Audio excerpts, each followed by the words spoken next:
Hello everyone, welcome back to Nishu Sehgal Biology. I hope everyone is doing well. तो बच्चों आज की class में हम शुरू करने वाले हैं the most interesting the most scoring chapter for your NEET exam that is morphology of flowering plants. बच्चे ये चैप्टर समझ तो सबको आ जाता है, लेकिन जब इसको याद करना पड़ता है, इसके एग्जाम्पल्स, इसके टर्म्स, तो वो याद करने में बच्चों को थोड़ी सी दिक्कत होती है. कोई दिक्कत नहीं है बच्चों, आज का जो चैप्टर है ना, हम थोड़ा सा फास्ट मोड पे चलाने वाले हैं. बिल्कुल सोते सोते स्लो मोड पे क्लास नहीं लेंगे, लेकिन ये पूरा चैप्टर आज आप इसी क्लास में लर्न करके जाने वाले हैं, ये मेरा आपसे प्रॉमिस है. तो टाइम को वेस्ट ना करते हुए हम इस चैप्टर को शुरू करते हैं.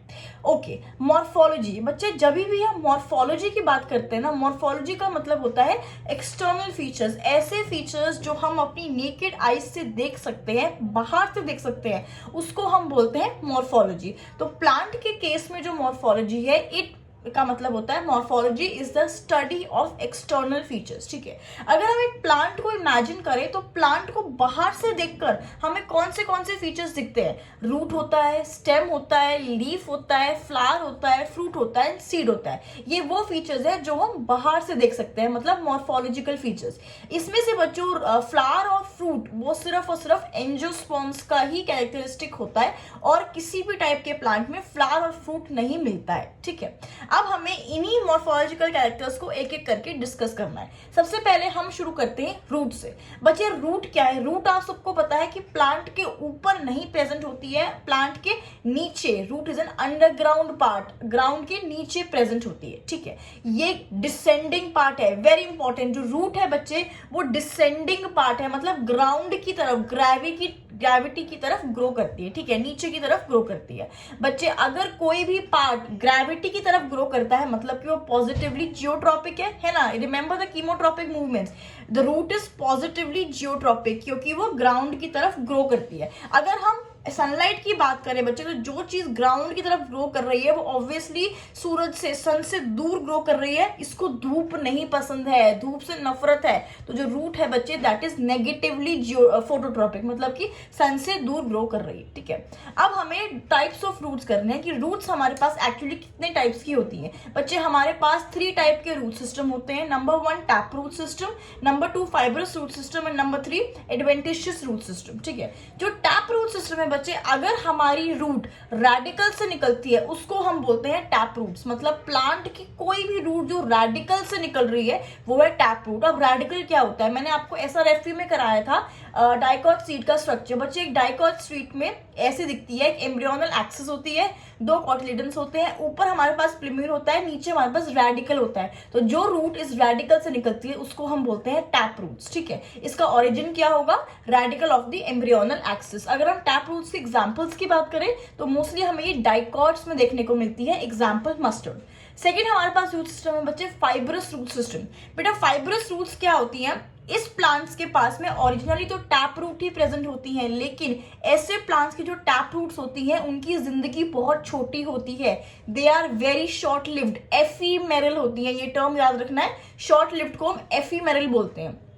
तो जब ऐसे प्लांट्स की टैप रूट्स मर जाती हैं तो टैप रूट्स की जगह बच्चे इनके पास एक फाइबर्स का गुच्छा बन जाता है, कुछ ऐसे. ये आपका सॉइल सरफेस है, ये आपका स्टेम का बेस है. तो जब इनकी टैप रूट्स मर जाती हैं तो इनकी स्टेम के बेस से बच्चे कुछ फाइबर्स निकलते हैं जो गुच्छा बना लेते हैं, टफ फाइबर्स बना लेते हैं. ऐसे रूट्स को हम बोलते हैं फाइबरस रूट्स. इनका ओरिजिन कहाँ है? इनका ओरिजिन है base of the stem.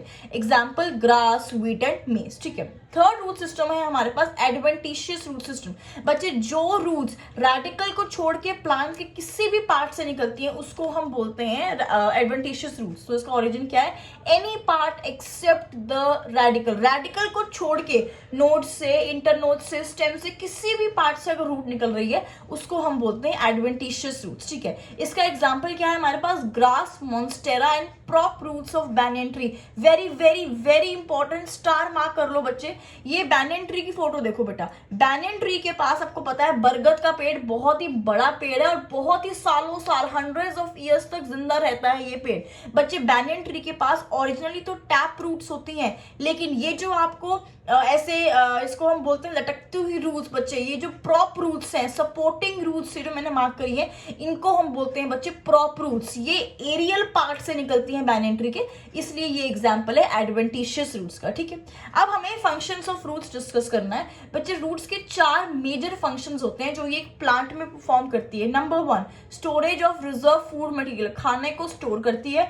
Number 2, absorption of water and minerals from the soil, soil से पानी और मिनरल्स को एब्जॉर्ब करने का काम भी रूट्स का होता है। नंबर 3, एंकरेज, बट ये प्लांट को सॉइल से, जमीन से बांध के रखने का काम भी, एंकर करने का काम भी रूट्स ही करती हैं। And number 4, releasing of some phytohormone, बच्चे कुछ प्लांट ग्रोथ हार्मोन्स भी रूट्स रिलीज करती है। ठीक है, अब ये आपका एनसीईआरटी का डायग्राम देखो बच्चे, ये डायग्राम है आपका रीजन्स ऑफ द रूट। ठीक है, हम इस डायग्राम को एक एक करके समझते हैं बच्चे। मान लो कि ये आपका सॉयल सरफेस है। ठीक है, इस सॉयल सरफेस से फिर आपकी रूट निकलती है, जहां से हमारा शुरू होता है रीजन ऑफ मैच्योरेशन, फिर आपका रूट हेयर्स होते हैं, region of elongation, root apical meristem, and finally हमारे पास आता है रूट कैप। बच्चे इस रूट का एक होता है प्रॉक्सिमल एंड और एक होता है डिस्टल एंड। अब ये प्रॉक्सिमल और डिस्टल की कहानी क्या है? प्रॉक्सिमल एंड होता है बच्चे जो सबसे पास होता है, उसको हम बोलते हैं प्रॉक्सिमल एंड। मतलब अगर आप ये डायग्राम देखो, ये रीजन ऑफ मैच्योरेशन जो है ये सबसे पास है सॉइल सरफेस के, इसलिए हम इसको बोलते हैं ये हमारा प्रॉक्सिमल एंड है। और डिस्टल एंड मतलब जो एंड सबसे दूर होता है उसको हम बोलते हैं डिस्टल एंड। अगर आप ये रूट कैप देखो बच्चे, तो ये जो रूट कैप है ये सॉइल सरफेस से सबसे दूर है, इसलिए ये हो जाएगा हमारा डिस्टल एंड। ठीक है, हमें इस एक एक रीजन को थोड़ा सा डिटेल में पढ़ना है। ठीक है ओके सबसे पहले हमारे पास आता है बच्चे रूट कैप। रूट कैप को हम कैलेप्ट्रा भी बोलते हैं, very very important. Root cap का दूसरा नाम है कैलेप्ट्रा। इसका ओरिजिन है बच्चे कैलेप्ट्रोजेन। अब ये कैलेप्ट्रोजेन क्या होते हैं बच्चे? कैलेप्ट्रोजेन एक ऐसी सेल्स की लेयर है जिनमें जो सेल्स है वो बहुत रैपिडली डिवाइड करते हैं, present at the tip of the root. Root की टिप पे एक ऐसी लेयर होती है कैलेप्ट्रोजेन की जिनके सेल्स बहुत जल्दी डिवाइड करते हैं। ठीक है, it is present at the apex, apex पे ये प्रेजेंट होती है। It covers the parenchymatous tissue of the root apical meristem। बच्चे जो रूट एपिकल मेरिस्टेम में पैरेन्काइमेटस टिश्यू प्रेजेंट होता है उसको कौन कवर करती है? उसको भी ये रूट कैप ही कवर करती है। ठीक है, it has Golgi bodies, very important. Root cap के पास बच्चे गोल्जी बॉडीज प्रेजेंट होती हैं और यही गोल्जी बॉडीज म्यूसिलेज रिलीज करती हैं, जिसकी वजह से जो रूट है बच्चे वो ल्यूब्रिकेटेड रहती है। ठीक है, गोल्जी बॉडीज होती हैं। सेकंड बहुत इंपॉर्टेंट बात इस रूट कैप के बारे में है बच्चे, रूट्स को कैसे पता चलता है कि हमें ग्राउंड की तरफ ही ग्रो करना है, वो ऊपर की तरफ ग्रो क्यों नहीं करती हैं? क्योंकि इस रूट कैप के पास में सेंसर्स होते हैं जो ग्रेविटी को डिटेक्ट कर लेते हैं, इसीलिए रूट्स हमेशा ग्राउंड की तरफ, ग्रेविटी की तरफ ग्रो करती हैं। ठीक है, it is present at the terminal, बेटा ये terminal part of the root है, ध्यान रखना है। Root cap is the terminal part of the root. It protects the root apical meristem. Root apical meristem के लिए एक प्रोटेक्टिव कवरिंग फॉर्म करता है। Very important point, it is absent in hydrophytes. बच्चे पानी में रहने वाले पौधों में रूट कैप एब्सेंट होता है। ठीक है, सेकेंड हमारे पास रीजन है रूट एपिकल मेरिस्टेम, जिसको हम रीजन ऑफ मेरिस्टेमेटिक एक्टिविटी भी बोलते हैं।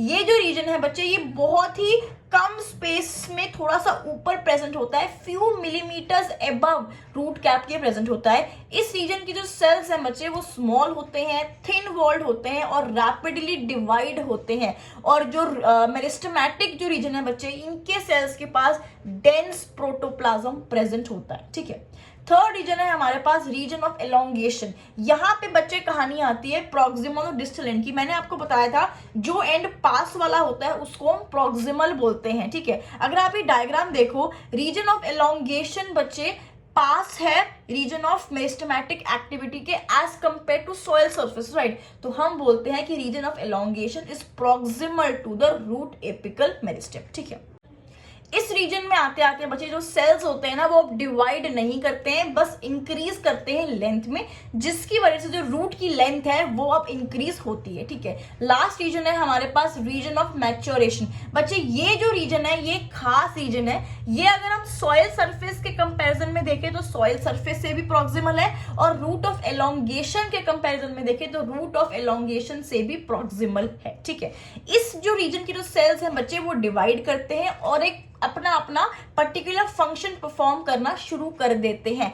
इस रीजन की सबसे खास बात है कि it is the only region that has root hairs, और किसी रीजन के पास रूट हेयर्स प्रेजेंट नहीं होते हैं। ये जो रूट हेयर्स होते हैं बच्चा ये यूनिसेलुलर होते हैं, एक्सोजीनस होते हैं, मतलब कि इनका जो ओरिजिन है that is from the epididymis, और असल में यही रूट हेयर्स होते हैं जो एब्जॉर्ब करते हैं water and minerals from the soil. ठीक है, यहां तक तो बात होगी। अब हम बात करते हैं उस टॉपिक की रूट्स पर जिसमें से क्वेश्चन आता है। क्वेश्चन मेरे ज्यादातर मॉडिफिकेशन ऑफ रूट्स में से आता है। अब हमें शुरू करना है मॉडिफिकेशन ऑफ रूट्स। बच्चे मॉडिफिकेशन क्या होता है, रूट्स मॉडिफाई क्यों होती हैं?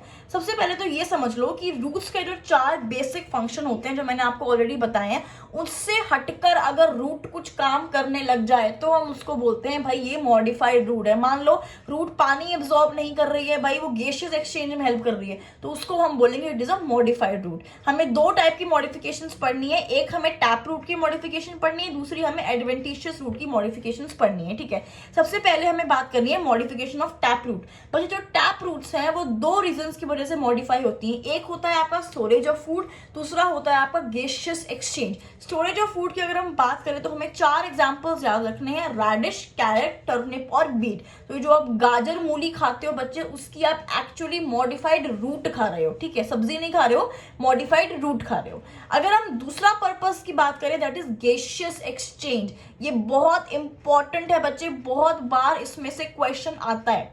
बच्चे इसका एग्जांपल है राइजोफोरा। राइजोफोरा में क्या होता है, एक हमारे पास प्लांट होता है मैंग्रोव प्लांट। ये जो प्लांट है बच्चे ज्यादातर दलदली, मार्शी, सॉल्टी एरिया में पाया जाता है। सॉल्टी वाटर में पाए जाने की वजह से इसकी जो रूट्स हैं वो सफोकेट करने लग जाती हैं। मान लो ये आपका सॉइल सरफेस है, ठीक है, इसके नीचे इसकी मेन रूट ग्रो कर रही है। सॉल्टी वाटर की वजह से ये जो रूट है इट विल स्टार्ट सफोकेटिंग, इसलिए इस रूट से एक लेटरल ब्रांच ऊपर की तरफ सॉइल सरफेस से ऊपर की तरफ निकलती है, और इस लेटरल ब्रांच में बच्चे पोर्स होते हैं जिसको हम बोलते हैं नियोमैटोफोर्स। वेरी वेरी इंपॉर्टेंट, और यही नियोमैटोफोर्स बच्चे helps in gaseous exchange in case of Rhizophora. तो हमें गैसियस एक्सचेंज में राइजोफोरा और नियोमैटोफोर्स याद रखना है। ठीक है, सेकेंड जो मॉडिफिकेशन होती है बच्चे वो होती है modification of adventitious root. Adventitious roots क्यों मॉडिफाई होती हैं? सबसे पहले बच्चे स्टोरेज ऑफ फूड, खाना स्टोर करने के लिए, इसका एग्जांपल है स्वीट पोटैटो, शकरकंदी। नंबर 2 बच्चे प्रोवाइडिंग सपोर्ट, अगर किसी प्लांट को सपोर्ट देना हो तो भी रूट्स मॉडिफाई हो जाती हैं। Example prop roots of banyan tree, मैंने आपको बताया था कि जो prop roots of banyan tree है उनका मेन काम ही सपोर्ट करना है। तीसरी रूट्स हैं बच्चे हमारे पास स्टिल्ट रूट्स। स्टिल्ट रूट्स क्या होती हैं? देखो आपको पता है कि एक हमारे पास ये सॉइल सरफेस है, सॉइल सरफेस के ऊपर हमारे पास ये प्लांट की एक स्टेम होती है। यू ऑल नो कि प्लांट की स्टेम के पास में नोड्स प्रेजेंट होते हैं। ठीक है, मान लो इस स्टेम के पास में ये 1, ये 2, ये 3 नोड्स हैं। जो रूट बच्चे नोड्स के स्टेम के लोअर मोस्ट नोड, सबसे नीचे वाले नोड से निकलती है, उनको हम बोलते हैं स्टिल्ट रूट्स। ठीक है, सबसे नीचे वाले नोड से निकलने वाले रूट्स को हम बोलते हैं स्टिल्ट रूट्स। इसका एग्जाम्पल है हमारे पास शुगर केन और मेज। फोर्थ हमारे पास जो रूट्स हैं वो है बच्चे हॉस्टोरियल या फिर पैरासिटिक रूट्स। पैरासिटिक रूट्स आपको नाम से समझ में आ रहा है, पैरासिटिक प्लांट्स में पाई जाती हैं। बच्चे ये जो हॉस्टोरियल रूट्स क्या करती हैं, ये बहुत चालाक होती हैं, ये दूसरे का खाना चुरा के खाना चाहती हैं। हॉस्टोरियल रूट्स क्या करती हैं, प्लांट के दूसरे प्लांट के होस्ट प्लांट के जाइलम और फ्लोएम में धस जाती हैं और फिर उनका न्यूट्रिशन खाती हैं। ठीक है, तो हमारे पास पैरासिटिक प्लांट्स कौन से होते हैं, कस्कटा, विस्कम एंड ओरोबैंके। फिफ्थ जो हमारे पास मॉडिफिकेशन ऑफ रूट है दैट इज बेटा हाइग्रोस्कोपिक रूट्स या फिर एपीफाइटिक रूट्स। इस रूट का सबसे मेजर एग्जांपल जो आपको याद रखना है वो है ऑर्किड, जो एक मोनोकॉट है। बच्चे ऑर्किड क्या करता है, ऑर्किड एक स्पेस पैरासाइट है, मतलब ये जाकर मैंगो के प्लांट पर जाके बैठ जाता है और उनसे स्पेस की भीख मांगता है कि मुझे तुमसे कुछ नहीं चाहिए, मुझे बस तुम स्पेस दे दो ग्रो करने के लिए। ठीक है, तो जो ऑर्किड है इट हैज हाइग्रोस्कोपिक रूट्स। ठीक है, ठीक है बेटा। ये जो हाइग्रोस्कोपिक रूट्स होती हैं इनके पास एक बहुत ही खास तरह का टिश्यू होता है जिसको हम बोलते हैं वेलामेन। ये जो वेलामेन है वो इस ऑर्किड की रूट्स को मॉइस्चर एब्जॉर्ब करवाता है फ्रॉम दी एयर। तो ये वेलामेन आपको याद रखना है, ठीक है। नेक्स्ट जो मॉडिफिकेशन है वो है हमारे पास फोटोसिंथेटिक या फिर एसिमिलेटरी रूट्स। जिस प्लांट्स की रूट्स के पास बच्चे क्लोरोफिल होता है वो प्लांट की रूट्स फोटोसिंथेसिस भी कर सकती है, जैसे कि आपका सिंघाड़ा जो आप खाते हो वो एक्चुअली एक रूट है, ट्रैपा या फिर टीनोस्पोरा। और लास्ट जो मॉडिफिकेशन ऑफ रूट है वो है रिप्रोडक्टिव रूट्स। अगर रूट्स वेजिटेटिव प्रोपागेशन के लिए मॉडिफाई हुई हैं तो उसको हम बोलते हैं रिप्रोडक्टिव रूट्स। एग्जाम्पल डालिया, एस्परेगस एंड स्वीट पोटैटो। तो यहाँ पर हमारा रूट खत्म हुआ। रूट में हमें क्या करना है, क्या क्या याद रखना है बच्चे, टाइप्स ऑफ रूट्स और मॉडिफिकेशंस और रीजन्स ऑफ रूट। से 3 टॉपिक से ही रूट के पार्ट में क्वेश्चन आता है, ठीक है। अब हम शुरू करते हैं स्टेम। बच्चे रूट अगर हमारी डिसेंडिंग पार्ट है जो स्टेम है, आप सभी को पता है कि स्टेम ग्रोज अपवर्ड्स, ग्राउंड से ऊपर की तरफ ग्रो करती है, इसलिए हम इसको असेंडिंग पार्ट भी बोलते हैं, ठीक है। ये जो बच्चे स्टेम है ये कहाँ से निकलती है, प्लूम्यूल से निकलती है। अगर जो रूट है वो रेडिकल से निकलती है तो जो हमारी स्टेम है वो प्लूम्यूल से निकलती है, ठीक है। इसका क्या काम होता है बच्चे, जो स्टेम का जो मेजर इंपॉर्टेंट फंक्शन होता है कि इसी स्टेम पर प्लांट के बाकी सारे पार्ट्स बॉर्न होते हैं, पाए जाते हैं। जो लीफ है, फ्लावर है, फ्रूट है, वो इसी स्टेम पर पाए जाते हैं, ठीक है। इसका एक और फंक्शन है conduction of water and minerals. बच्चे सॉइल से जो पानी और मिनरल्स आता है वो बाकी प्लांट पार्ट तक पहुंचाने का काम भी हमारी सॉइल का ही है। अगर ये ऊपर की तरफ ग्रो करती है, मतलब सन की तरफ ग्रो करती है, तो स्टेम होती है that is positively phototropic and negatively geotropic, ठीक है। इतना आपको जरूर से याद रखना है। आप सभी को पता है कि स्टेम में 2 पार्ट्स होते हैं, नोड्स और इंटरकोड्स। मान लो कि ये आपका सॉइल सरफेस है, इस सॉइल सरफेस के ऊपर आपकी ये स्टेम प्रेजेंट है। इस स्टेम के पास बच्चे नोड्स होते हैं। ये नोड्स वही रीजन है जहां पे आपके पत्ते उगते हैं, और 2 नोड्स के बीच की डिस्टेंस को हम बोलते हैं इंटरनोड, ठीक है। स्टेम जब यंग होती है तो ग्रीन होती है, लेकिन जब मैच्योर होती है तो डार्क और वुडी हो जाती है, ठीक है। अब हमें बात करनी है बड पे। जी हाँ, स्टेम पे बच्चों बड पाई जाती है। 2 टाइप की बड पाई जाती है, types of buds on stem. Number 1 होती है एपिकल या फिर टर्मिनल बड। बच्चे मान लो कि ये आपका सॉइल सरफेस है, ठीक है, ये आपकी स्टेम है। अगर इस स्टेम की टिप पे कोई बड निकलती है तो उसको हम बोलते हैं एपिकल बड या फिर टर्मिनल बड।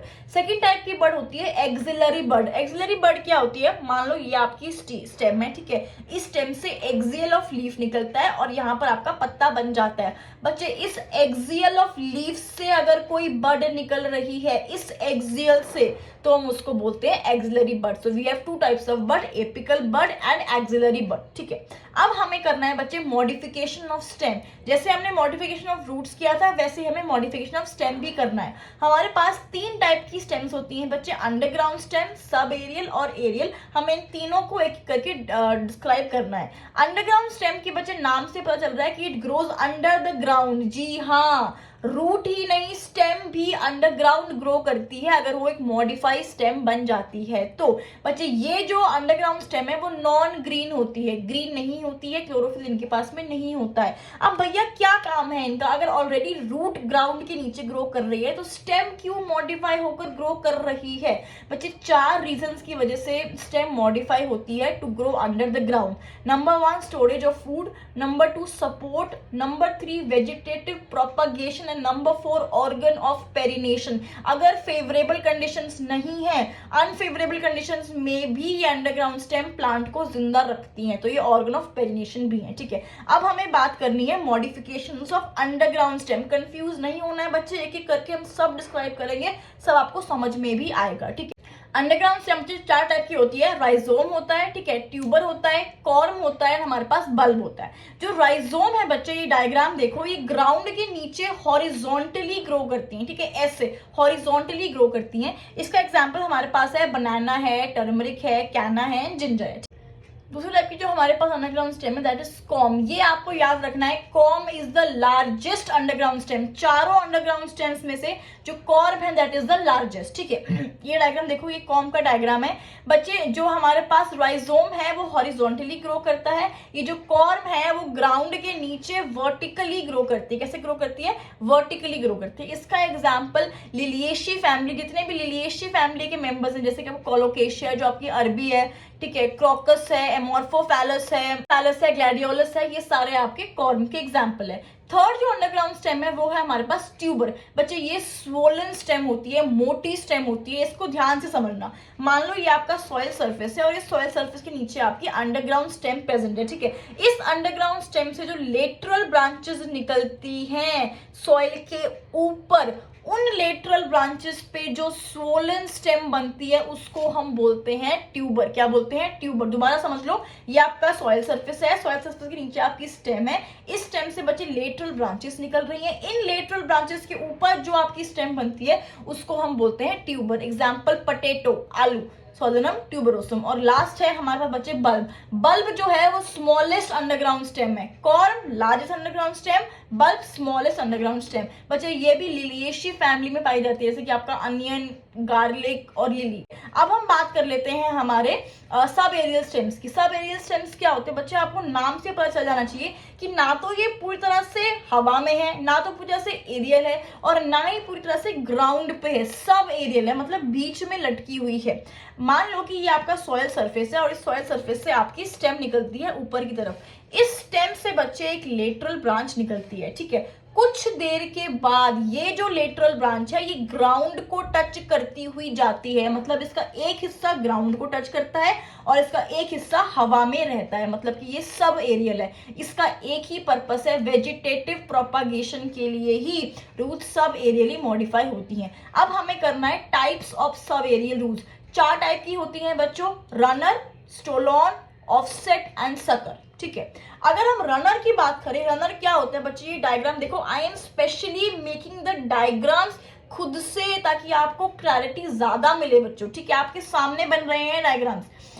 रनर में क्या होता है बच्चे? मान लो कि ये आपका सॉइल सरफेस है, ठीक है। इस सॉइल सरफेस के ऊपर आपकी ये स्टेम है और उसके ऊपर लीव्स हैं, ठीक है, ठीक है, और नीचे आपकी रूट्स हैं बच्चे। ये जो स्टेम है बच्चे, इससे निकलती है एक लेटरल ब्रांच, ठीक है। मैंने आपको बताया था एक लेटरल ब्रांच जो जाके ग्राउंड को टच करती है, कुछ ऐसे। जहां पर इसने ग्राउंड को टच किया, अगर वहां पर नोड है तो बच्चे वहां से स्टेम निकलना शुरू हो जाएगी। इस टाइप की हम स्टेम को बोलते हैं रनर। इसका एग्जाम्पल है स्ट्रॉबेरी, ऑक्सैलिस और ग्रास, ठीक है। सेकेंड हमारे पास आता है बच्चे स्टोलॉन। स्टोलॉन भी एग्जैक्टली लुक्स लाइक रनर, लेकिन इसमें एक छोटा सा डिफरेंस है बच्चों। जैसे कि मैंने आपको बताया, सॉइल सरफेस है, ऊपर स्टेम निकल रही है, ऊपर लीफ है, नीचे रूट्स है। इस स्टेम से लेटरल ब्रांच निकल के ग्राउंड को टच करती है। ग्राउंड में अगर नोड प्रेजेंट हुआ तो वहां से आपका नया प्लांट बनना शुरू हो जाता है। लेकिन स्टोलॉन के केस में बच्चे ये जो लेटरल ब्रांच है एक परफेक्ट आर्क बनाती है, लेकिन रनर के केस में जरूरी नहीं है कि आर्क बने। आर्क बन भी सकती है और नहीं भी बन सकती है, ठीक है। तो स्टोलॉन का हमारे पास एग्जाम्पल होता है मिंट और जैस्मिन। नेक्स्ट हमारे पास सब एरियल स्टेम है ऑफसेट। ऑफसेट बच्चे सिर्फ और सिर्फ एक्वाटिक प्लांट्स में देखने को मिलती है। ऑफसेट क्या होता है? मान लो ये आपका वाटर का सरफेस है, ठीक है। कुछ इसके लीव्स वाटर सरफेस के ऊपर प्रेजेंट होते हैं और कुछ इसके नीचे प्रेजेंट होते हैं। इस बच्चे स्टेम से हमारे पास एक लेटरल ब्रांच निकलती है जो पानी के नीचे से निकलती है और पानी के सरफेस तक पहुंचती है, ऐसे। इसको हम बोलते हैं ऑफसेट। इस लेटरल ब्रांच को हम बोलते हैं ऑफसेट। और जहां पर इसने पानी के सरफेस को टच किया वहां पर बच्चा एक पत्तों का गुच्छा बनता है, जिसको हम बोलते हैं rosette of leaves, tuft of leaves. ये बहुत इंपॉर्टेंट है PYQ आपके नीट एग्जाम का, कि जहां पर इस ऑफसेट ने वाटर सरफेस को टच किया वहां पे पत्तों का गुच्छा बनता है, टफ्ट ऑफ लीव्स बनते हैं, ठीक है। तो इस लेटरल ब्रांच को हम बोलते हैं ऑफसेट। इसके एग्जांपल्स होते हैं बच्चा आपका एकॉर्निया, दैट्स वाटर हाइसिंथ, जो आपको टेलर ऑफ बंगाल है, मैंने आपको ऑलरेडी बता रखा है। एकॉर्निया टेलर ऑफ बंगाल है। सेकेंड एग्जाम्पल है इसका पिस्टिया। लास्ट है हमारे पास सकर। बच्चे सकर की जो डेफिनेशन आपकी NCERT बताती है वो बहुत इंपॉर्टेंट है, सकर को ध्यान से समझना है, ठीक है। मान लो ये आपका सॉइल सरफेस है और इस सॉइल सरफेस के ऊपर पे आपकी स्टेम है। इस स्टेम से बच्चा एक लेटरल ब्रांच ओब्लिकली निकलती है, ऐसे निकलती है एक लेटरल ब्रांच, ठीक है। इस स्टेम के अंडरग्राउंड पार्ट से एक लेटरल ब्रांच ओब्लिकली निकलती है। फिर वो हॉरिजॉन्टली ग्रो करती है, हॉरिजॉन्टली ग्रो करने के बाद फिर ओब्लिकली सॉइल सरफेस के ऊपर आती है to form a new plant. क्या बताया मैंने, ये सॉइल सरफेस है, इस सॉइल सरफेस के ऊपर में स्टेम होती है, इस स्टेम का जो अंडरग्राउंड पार्ट होता है वहां से एक लेटरल ब्रांच ओब्लिकली स्लांटली निकलती है, हॉरिजॉन्टली ग्रो करती है और उसके बाद फिर ओब्लिकली सॉइल सरफेस के ऊपर आती है to form a new plant. इसको हम बोलते हैं सकर। ठीक है, सकर के अगर हम एग्जाम्पल देखें तो हमारे पास है बनाना, पाइनएप्पल एंड क्राइसैंथेमम। लास्ट हमें एरियल स्टेम के बारे में बात करना है। एरियल स्टेम कंप्लीटली हवा में होती है। सबसे पहली मॉडिफिकेशन होती है बच्चे एरियल स्टेम की फाइलोक्लैड। फाइलोक्लैड क्या होता है, ये यार डायग्राम में देखो बच्चे, ये कैक्टेशिये फैमिली में मिलता है। ये जो मैंने मार्क की है ये फाइलोक्लैड है, ये मॉडिफाइड स्टेम है, ग्रीन स्टेम है, फ्लैशी स्टेम है। इस स्टेम के पास, इस फाइलोक्लैड के पास क्लोरोफिल होता है टू परफॉर्म फोटोसिंथेसिस। ठीक है, एग्जांपल्स क्या है, ओपनशिया है आपके पास और इफोर्बिया है। बच्चे आपके एनसीईआरटी बहुत इंपॉर्टेंट लाइन मेंशन करती है, ये जो इफोर्बिया है इसके पास सिलेंड्रिकल स्टेम्स होती हैं, लेकिन जो ओपनशिया है इसके पास हमारे पास फ्लैटेंड स्टेम प्रेजेंट होती है। ठीक है, एक बहुत इंपॉर्टेंट टर्म है, स्टार मार्क करके कर लो, एक स्पेशल टाइप का फाइलोक्लैड होता है जिसके पास सिर्फ एक इंटरनोड होता है। अगर ऐसा कोई फाइलोक्लैड है जिसके पास सिर्फ एक इंटरनोड होता है उसको हम बोलते हैं क्लैडोड। क्या बोलते हैं, cladode is phylloclade with one internode. इसका एग्जांपल है एस्परैगस और ऑस्कस। ठीक है, सेकंड हमारे पास मॉडिफिकेशन है स्टेम टेंड्रिल्स। मैंने आपको बताया था बच्चे एक्सिलरी बड, जो लीफ के एक्सिल पे जो बड प्रेजेंट होती है उसको हम बोलते हैं एक्सिलरी बड। ये एक्सिलरी बड जब मॉडिफाई करती है इनटू टेंड्रिल्स, टेंड्रिल्स आपको पता है ऐसे बच्चे बेल जो निकलती है, बेल पत्ती इसको हम बोलते हैं, वो होती है टेंड्रिल्स। तो ये एक्सिलरी बड की मॉडिफिकेशन होती है। आपने देखा होगा जो आपका पंपकिन है या आपका वाटरमेलन है वो जमीन से बेल निकालता है। ठीक है, ऐसे प्लांट्स में स्टेम मॉडिफाई होती है तो स्टेम टेंड्रिल्स। इसका एग्जांपल क्या होता है, क्यूकुम्बर है, वाटरमेलन है, मेलन है, बिटल गॉड है, बॉटल गॉड है। And second example grape vines, बच्चे जो अंगूर है उसकी भी बेल होती है। थर्ड हमारे पास जो मॉडिफिकेशन है दैट इज थॉर्न्स। यही बच्चे जो एक्सिलरी बड है यही थॉर्न्स में भी मॉडिफाई कर जाती है। स्ट्रॉन्ग पॉइंटेड थॉर्न्स होते हैं इसके। इसका पर्पस सिर्फ एक ही है, प्रोटेक्शन फ्रॉम ब्राउजिंग एनिमल्स, दूसरे एनिमल्स उस प्लांट को खा ना जाए इसलिए उस पे थॉर्न्स होते हैं। ठीक है, इसका एग्जांपल है सिट्रस फ्रूट्स, जो आपके खट्टे फ्रूट्स होते हैं, लेमन हो गया, ऑरेंज हो गया एंड बोगनविलिया। ठीक है, तो यहाँ पर हमने स्टेम की बात कर ली, सारे मॉडिफिकेशंस अंडरग्राउंड, सब एरियल के और एरियल के। चलो जी, अब हमारा स्टेम भी खत्म हो गया। जो थर्ड मॉर्फोलॉजी का स्ट्रक्चर हमें पढ़ना है दैट इज लीफ। ठीक है, लीफ बच्चे आप सभी ने देखा होगा, पत्ता जो होता है वो एक बहुत ही फ्लैटेंड स्ट्रक्चर होता है और ग्रीन पार्ट होता है, फोटोसिंथेटिक पार्ट होता है, जो पूरे प्लांट में फोटोसिंथेसिस परफॉर्म करता है वो लीफ ही परफॉर्म करता है। ठीक है, it is present at the shoot apical meristem और बच्चे ये नोड्स से ग्रो करता है। जहां जहां पर नोड्स होंगे स्टेम के वहां वहां पर लीफ प्रेजेंट होगा। लीफ के बारे में एक बहुत ही खास बात है कि it follows the acropetal order. Acropetal order का मतलब क्या होता है बच्चे, जो नई पत्ती होती है ना वो तो ऊपर की तरफ एपिक्स तरफ ग्रो करती है, लेकिन जो पुरानी पत्तियां होती हैं वो नीचे बेस की तरफ ग्रो करती है। तो लीफ ऑलवेज फॉलोज एक्रोपीटल मैनर। ठीक है, अब हम एक सुंदर सा लीफ का डायग्राम बना लेते हैं कि लीफ में कौन से पार्ट्स हमें समझने हैं। ठीक है, सबसे पहले तो ये आ गई आपकी स्टेम और इस स्टेम पे नोड होता है। आई ऑलरेडी टोल्ड यू, जहां जहां पर नोड होगा वहां वहां पर आपका लीफ प्रेजेंट होगा। ठीक है, इस नोड से बच्चे लीफ का बेस निकलता है। ठीक है, बेस ऑफ लीफ जो लीफ को स्टेम से ज्वाइंट रखता है, अटैच रखता है। ठीक है, बेस के बाद में बच्चे लीफ की एक स्टॉक आती है, एक डंडी आती है लीफ की, जिसको हम बोलते हैं पिटियोल। और फाइनली इसी पिटियोल से हमारा जो मेन लीफ है, जो ग्रीन लीफ है, निकलता है, जिसको हम बोलते हैं लैमिना। ठीक है, आप सभी ने एक पत्ता देखा होगा, पत्ते के अंदर छोटी छोटी वेन्स प्रेजेंट होती है कुछ इस तरह से। एक तो ये हमारी लैमिना में मेन वेन होती है बड़ी सी बीच की, इसको हम बोलते हैं मेन वेन, और इसी मेन वेन से अटैच छोटी छोटी और साइड वेन्स होती हैं। ठीक है, अब हमें इन्हीं सारे पार्ट्स को स्टडी करना है। सबसे पहले बच्चे जो हमारा लीफ बेस है, लीफ बेस को हम हाइपोपोडियम भी बोलते हैं। यही लीफ बेस अटैच करता है लीफ को विद द स्टेम। सेकंड है हमारे पास पिटियोल, जिसको हम स्टॉक भी बोलते हैं। ये बच्चे बहुत इंपॉर्टेंट स्ट्रक्चर है लीफ का। इसको हम बच्चे मीसोपोडियम भी बोलते हैं। क्या बोलते हैं? मीसोपोडियम भी बोलते हैं। ये जो पिटियोल है बच्चे, इसके पास कॉलन काइमा प्रेजेंट होता है और यही कॉलन काइमा लीफ को फ्लेक्सिबिलिटी देता है। आपने देखा होगा जब हवा आती है तो लीफ उड़ता है लेकिन टूटता नहीं है। क्यों? क्योंकि लीफ फ्लेक्सिबल होता है बिकॉज ऑफ दिस पिटियोल। और बच्चा यही पिटियोल जो पत्ता है, जो लीफ है, उसको सन की डायरेक्शन में होल्ड करके रखता है। कभी आपने नहीं देखा होगा कि जो पत्ता है वो सन की ऑपोजिट डायरेक्शन में ग्रो कर रहा है, नहीं, बिकॉज ऑफ दिस पिटियोल। ठीक है, तो इसका क्या काम है? एक तो फ्लेक्सिबिलिटी प्रोवाइड करता है and it helps hold the lamina towards the sunlight. ठीक है, नेक्स्ट जो हमारा लीफ बेस है बच्चे, वो है हमारा लैमिना। ठीक है, पूरा का पूरा लीफ जो ग्रीन पार्ट है, मेन जो हमारा लीफ है, इसी लैमिना को हम लीफ ब्लेड भी बोलते हैं। और ये एक पत्ते का सबसे इंपॉर्टेंट पार्ट होता है क्योंकि यही लैमिना जो है वो फोटोसिंथेसिस परफॉर्म करता है, क्योंकि इसके पास मेसोफिल सेल्स होते हैं। और यही जो लैमिना है बच्चे, वो गैसियस एक्सचेंज भी परफॉर्म करता है क्योंकि इसके पास स्टोमेटा प्रेजेंट होता है। ठीक है, नेक्स्ट हमें बात करनी है हमारी बीच की वेन की, मिड रिब की। ये बच्चे सेंटर की वेन होती है और ये लार्जेस्ट वेन होती है। ठीक है, इसी वेन से बाकी सारी वेन्स अटैच्ड होती हैं। अब हमें एक टर्म समझना है, venation, arrangement of veins on the mid rib. किस तरह से, किस पैटर्न में सारी वेन्स मिड रिब पे अटैच्ड है, उसको हम बोलते हैं वेनेशन। वेनेशन बच्चे दो तरह की हो सकती है। एक होती है आपकी रेटिकुलेट वेनेशन, एक होती है आपकी पैरेलल वेनेशन।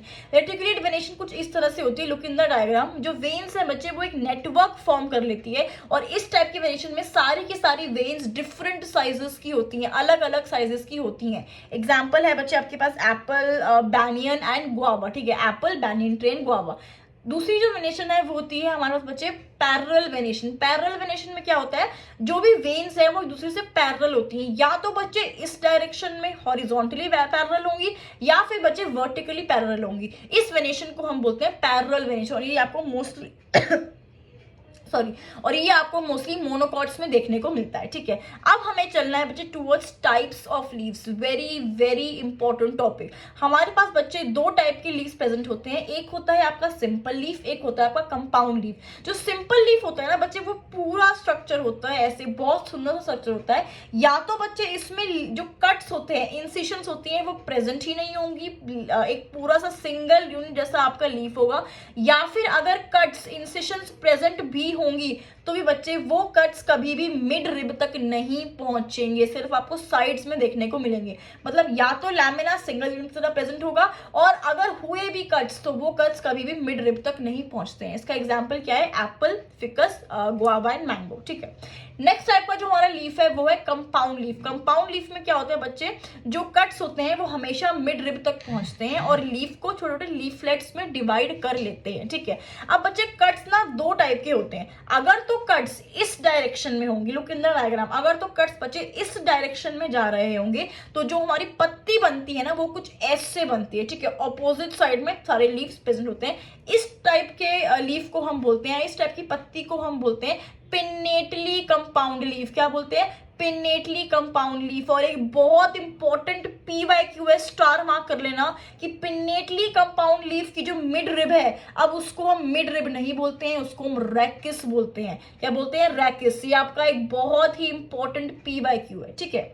अगर हम पिन्नेटली कंपाउंड लीफ की बात करते हैं, के एग्जांपल्स की बात करें तो हमारे पास होता है बच्चे नीम, टैमरिन एंड रोज। ठीक है, अब अगर इंसिशंस या जो कट्स हैं बच्चे वो इस डायरेक्शन में है, वर्टिकल डायरेक्शन में है, तो जो हमारे पास पत्ती का जो स्ट्रक्चर बनेगा वो कुछ इस तरह से बनेगा। मतलब एक ही पिटियोल से बहुत सारे लीव्स निकलेंगे। ठीक है, इस टाइप के लीफ को हम बोलते हैं पाल्मेटली कंपाउंड लीफ। क्या बोलते हैं? पाल्मेटली कंपाउंड लीफ। और इसका एग्जाम्पल है बच्चे आपके पास सिल्क वर्म, बॉम्बैक्स और आपके पास सिट्रस फ्रूट्स। ठीक है, तो ये सिंपल लीफ और कंपाउंड लीफ बहुत ध्यान से करने हैं। अब एक टर्म आता है बच्चे फाइलोटैक्सी। फाइलोक्लैड नहीं है, ये फाइलोटैक्सी है। फाइलोटैक्सी क्या होता है बच्चे? Phyllotaxy is the arrangement of leaf on the stem. किस पैटर्न में जो लीफ है वो स्टेम पे अरेंज्ड है उसको हम बोलते हैं फाइलोटैक्सी। फाइलोटैक्सी बच्चे हमारे पास तीन तरह की होती है, ऑल्टरनेट, अपोजिट एंड वॉल्ट। ठीक है, जो ऑल्टरनेट फाइलोटैक्सी होती है बच्चे उसका डायग्राम कुछ ऐसे होता है। एक ही स्टेम पे ऑल्टरनेट तरीके से लीव्स प्रेजेंट होते हैं, ठीक है। इसकी खास बात क्या होती है कि सिर्फ एक नोड पे एक ही लीफ प्रेजेंट होता है। एग्जाम्पल बच्चे mustard, China rose and sunflower. Second type phyllotaxy है हमारे पास ऑपोजिट फाइलोटैक्सी, मतलब कि जो पत्ते होते हैं बच्चे कुछ इस तरह से ऑपोजिट होते हैं एक दूसरे से। अगर एक नोड पे दो पत्ते होंगे ऑपोजिट साइड में तो उसको हम बोलते हैं बच्चे ऑपोजिट फाइलोटैक्सी। इसका एग्जांपल है गुआवा एंड कैलोट्रोपिस। थर्ड जो हमारे पास फाइलोटैक्सी है वो है वर्ल्ड फाइलोटैक्सी। बच्चे वर्ल्ड फाइलोटैक्सी में क्या होता है कि एक ही आपके पास नोड होता है और इसी नोड से बहुत सारे लीव्स निकलते हैं फॉर्मिंग अ वर्ल्ड। एक ही नोड है और मल्टीपल लीव्स निकलते हैं टू फॉर्म अ वर्ल्ड। इसका एग्जांपल है बच्चे एल्स्टोनिया एंड नीरियम, ठीक है। अब हमें लास्ट पार्ट करना है लीफ का, that is modifications of leaf. Number 1 बच्चे, या तो लीफ हमारे पास फूड स्टोर करने के लिए मॉडिफाई होता है। एग्जाम्पल है इसका अनियन और गार्लिक, ठीक है। अनियन और गार्लिक में जो स्केल लीव्स होते हैं बच्चे, they are modified to store food. Second है हमारे पास लीफ टेंड्रिल्स, जो मैंने आपको बताया था जैसे स्टेम टेंड्रिल्स बेल फॉर्म करती है वैसे ही बच्चे लीफ भी टेंड्रिल्स बनाने के लिए मॉडिफाई करते हैं। इनका पर्पस भी होता है बच्चे क्लाइंबिंग, ठीक है। लीफ का बच्चे 3 ऐसे पार्ट होते हैं जो आपके बना सकते हैं टेंड्रिल्स। एक होता है आपका लीफ बेस, दूसरा होता है आपका लीफलेट, या फिर पूरा का पूरा लीफ भी आपका टेंड्रिल्स बना सकता है। इसका एग्जांपल है आपका sweet potato and garden pea, जिसपे हमारे मेंडल साहब ने काम किया था, ठीक है। थर्ड हमारे पास जो मॉडिफिकेशन आती है बच्चे वो होती है लीफ बेस की। लीफ बेस हमारे पास 2 तरह के हो सकते हैं। एक होता है, ये मान लो कि ये आपका लीफ बेस है बच्चे, अगर ये लीफ बेस फूल जाए, मोटा हो जाए, स्वोलन हो जाए तो इस लीफ बेस को हम बोलते हैं पल्विनस। क्या बोलते हैं? पल्विनस। और इसका एग्जांपल है आपके पास लेग्यूमिनेशिए फैमिली, मटर हो गया, दालों वाली फैमिली है इसका एग्जांपल। दूसरा बेटा जो आपका लीफ बेस है, अगर वो लीफ बेस एक्सपैंड होकर बड़ा होकर स्टेम के आसपास एक शीट बना लेता है तो इसका एग्जांपल होता है आपका मोनोकॉज। पल्विनस के अगर हम फंक्शन की बात करते हैं तो पल्विनस का सिर्फ एक ही फंक्शन होता है बेटा, वो होता है सपोर्ट। नेक्स्ट है हमारे पास बच्चे मॉडिफिकेशन ऑफ पीटियोल। बच्चे कुछ ऐसे प्लांट्स होते हैं जिनमें पीटियोल फोटोसिंथेसिस परफॉर्म करता है, क्योंकि उनके जो लीफ होते हैं बच्चे वो बहुत जल्दी झड़ जाते हैं, बहुत जल्दी मर जाते हैं। तो ऐसे प्लांट्स में एग्जाम्पल है आपका ऑस्ट्रेलियन एकेशिया, जिसमें जो पीटियोल है वो मॉडिफाई होता है टू परफॉर्म फोटोसिंथेसिस। ऐसे पीटियोल को हम बोलते हैं फाइलोड। ध्यान रखना है, फाइलोक्लैड नहीं है, वो आपकी एरियल स्टेम की मॉडिफिकेशन है। जो फाइलोड है वो आपकी पिटियोल की मॉडिफिकेशन है। ऐसे टाइप के पिटियोल जो फोटोसिंथेसिस परफॉर्म करते हैं उसको हम बोलते हैं फाइलोड, और इसका एग्जांपल है आपके पास ऑस्ट्रेलियन एकेशिया, ठीक है। नेक्स्ट है हमारे पास में लीफ मॉडिफाइड टू स्पाइन्स या फिर थॉर्न्स। अगर थॉर्न्स बन जाते हैं लीव्स तो बच्चे हम उसको बोलते हैं लीफ मॉडिफाइड टू थॉर्न्स। इसका एग्जांपल है आपके पास फिर से वही Opuntia and Euphorbia. Last leaf की मॉडिफिकेशन है leaf modified to leaf trapping apparatus. बच्चा ऐसा अपैरेटस आपने पहले किसी प्लांट में देखा है, मैंने पिक्चर आपको दिखाई है। ऐसे प्लांट में क्या होता है बच्चा, ऐसे एक ऊपर इनका मुंह खुलता है जब इंसेक्ट आता है, इंसेक्ट को ट्रैप कर लेने के बाद इंसेक्ट को खा जाते हैं। ये सिर्फ और सिर्फ आपको इंसेक्टिवोरस प्लांट्स में देखने को मिलते हैं। एग्जाम्पल निपेंथिस है, ड्रोसेरा है, वीनस फ्लाईट्रैप है एंड पिक्चर प्लांट है, ठीक है। तो मॉडिफिकेशन ऑफ लीव्स में क्या क्या आता है बच्चे, एक स्टोरेज ऑफ फूड आता है, नंबर 2 आता है आपका टेंड्रिल्स, नंबर 3 आता है आपका अगर ये जो लीफ बेस है अगर सोलन हो जाता है या फिर शीट बना लेता है, नंबर 4 आता है बच्चे आपका फाइलोड, देन आपका आता है थॉर्न्स, एंड फाइनली अगर आपका लीफ इंसेक्ट ट्रैपिंग अपैरेटस में मॉडिफाई हो जाए तो यहाँ पर हमने लीफ भी खत्म कर। ओके, नेक्स्ट जो हमें टर्म पढ़ना है वो है बच्चे इनफ्लोरेसेंस। इनफ्लोरेसेंस के केस सबसे पहले आपको ये समझना पड़ेगा कि जब एक प्लांट अपना वेजिटेटिव फेज खत्म करके अपने रिप्रोडक्टिव फेज में आता है तो उसमें कुछ चेंजेस होते हैं। नंबर 1 चेंज, जो स्टेम एक्सिस पहले लीफ बनाती थी बच्चे, जिस स्टेम एक्सिस पे पहले लीफ निकलता था अब उस स्टेम एक्सिस पे फ्लावर निकलेगा, क्योंकि the plant has entered the reproductive phase. तो ये जो स्टेम एक्सिस है बच्चे, जब तक ये लीफ बनाती है इसको हम स्टेम एक्सिस बोलते हैं। जब इसने फ्लावर बनाना शुरू कर दिया तो इसको हम बोलते हैं इनफ्लोरेसेंस एक्सिस या फिर फ्लोरल एक्सिस या फिर पेडंकल। ये नाम याद रखना है आपको। जो स्टेम एक्सिस फ्लावर बनाती है उसको हम बोलते हैं पेडंकल, ठीक है। नोड्स पे बच्चे क्या होगा, अब लीफ नहीं आएंगे, अब फ्लावर आएंगे, और जो इंटर नोड्स है वो कंडेंस हो जाएंगे, अब वो और ग्रो और एलोंगेट नहीं करेंगे, ठीक है। अब इनफ्लोरेसेंस टॉपिक का नाम है, तो इनफ्लोरेसेंस क्या होती है बच्चे, जिस पैटर्न में, जिस तरह से हमारे फ्लावर फ्लोरल एक्सिस पे अरेंज होते हैं, उस पैटर्न को हम बोलते हैं इनफ्लोरेसेंस। ठीक है, इनफ्लोरेसेंस हमारे पास बच्चे दो टाइप की होती है, एक होती है रेसमोस, एक होती है साइमोस। रेसमोस से ना हमेशा याद रखना कि रेसमोस ना हमेशा रेस लगाता रहता है, भागता रहता है। इसकी जो इनफ्लोरेसेंस एक्सिस है, इसका जो पेडंकल है वो बढ़ता ही जाएगा, बढ़ता ही जाएगा, कभी भी रुकेगा नहीं। Peduncle shows unlimited growth.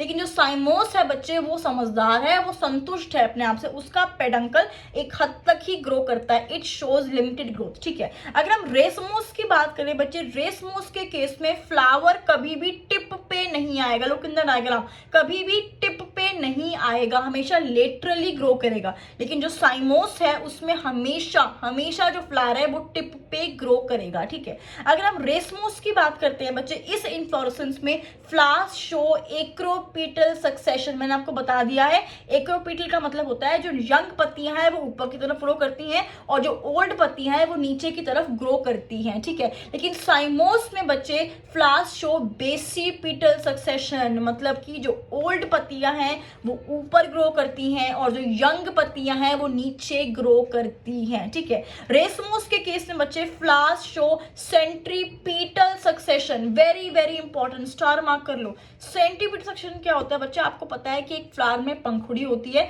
अगर जो सबसे बाहर वाली पंखुड़ी है वो पहले खुलती है उसको हम बोलते हैं सेंट्रीपीटल सक्सेशन। ठीक है, लेकिन अगर जो सबसे अंदर वाली पंखुड़ी है वो पहले खुलती है उसको हम बोलते हैं सेंट्रीफ्यूगल सक्सेशन। और सेंट्रीफ्यूगल सक्सेशन बेटा हमें साइमोस के केस में देखने को मिलती है। Racemose centripetal, साइमोस centrifugal. ओके, अगर हम रेसमोस के एग्जांपल्स की बात करें तो हमारे पास आता है बच्चे वीट, मेज, सनफ्लावर, चाइना रोज। और अगर हम साइमोस के एग्जांपल्स की बात करें तो we have Solanum, jasmine and bougainvillea. तो यहाँ पर हमने इनफ्लोरेसेंस खत्म कर लिया है and we are going to start the very very very important part जिसमें बहुत सारे क्वेश्चन बनते हैं, दैट इज फ्लावर।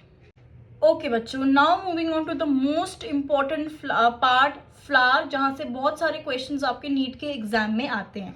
फ्लावर बच्चे एक कंडेंस्ड और एक मॉडिफाइड शूट है। अब फ्लावर बनता कैसे बच्चे, जो शूट एपिकल मेरिस्टेम होती है ना उसको फ्लोरिजेन मिलता है पत्तों से, लीव से। ठीक है, ये जो फ्लोरिजेन है ये फ्लोरल मेरिस्टेम बनाता है और फ्लोरल मेरिस्टेम से हमें हमारा फ्लावर मिल जाता है। अब हम एक सुंदर सा फ्लावर का डायग्राम बनाएंगे। ये डायग्राम मैंने आपको एसआरएफपी में ऑलरेडी बना दिया है। इस पार्ट में एसआरएफपी का बहुत सारा रेपिटेशन है बेटा, तो उसको आप ध्यान से रिवाइज कर सकते हो।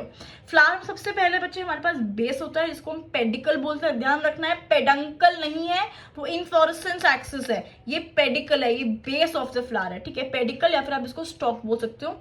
उसके बाद हमारे पास रिसेप्टिकल आता है, thalamus. Then we have sepals and petals. ये दोनों बच्चे हमारी नॉन एसेंशियल वॉल है, रिप्रोडक्शन में डायरेक्ट रोल प्ले नहीं करती है। एंड उसके बाद हमारे पास आता है androecium and gynoecium, they are the essential whorls क्योंकि रिप्रोडक्शन में डायरेक्ट रोल प्ले करती हैं। ठीक है बेटा, एक बहुत इंपॉर्टेंट बात है, अगर किसी फ्लावर में पेडिकल एब्सेंट होता है तो वो फ्लावर चिपका हुआ होगा, सेसाइल होगा। जैसे कि एनिमल सेसाइल होते हैं वैसे ही फ्लावर्स भी सेसाइल होते हैं। अब हमें बच्चे फ्लावर्स को चार टाइप्स, मतलब फ्लावर को चार कैटेगरीज में डिवाइड करना है बेस्ड ऑन डिफरेंट कैरेक्टर्स। ठीक है, नंबर 1 बेस्ड ऑन वर्ल्स। अगर बच्चे एक फ्लावर के पास चारों की चारों whorls, androecium, gynoecium, Corolla, calyx present होंगी तो हम उसको बोलेंगे कंप्लीट फ्लावर। और बच्चे अगर एक भी वॉल एब्सेंट है चारों में से तो हम उसको बोलेंगे incomplete flower and this is usually seen in unisexual flowers. ठीक है, सेकेंड जो कैटेगरी है बच्चे वो हमें सेपल्स और पेटल्स के बेसिस पे फ्लावर को क्लासिफाई करना है। सबसे पहले हमारे पास आता है बच्चे मोनोक्लेमाइडियस,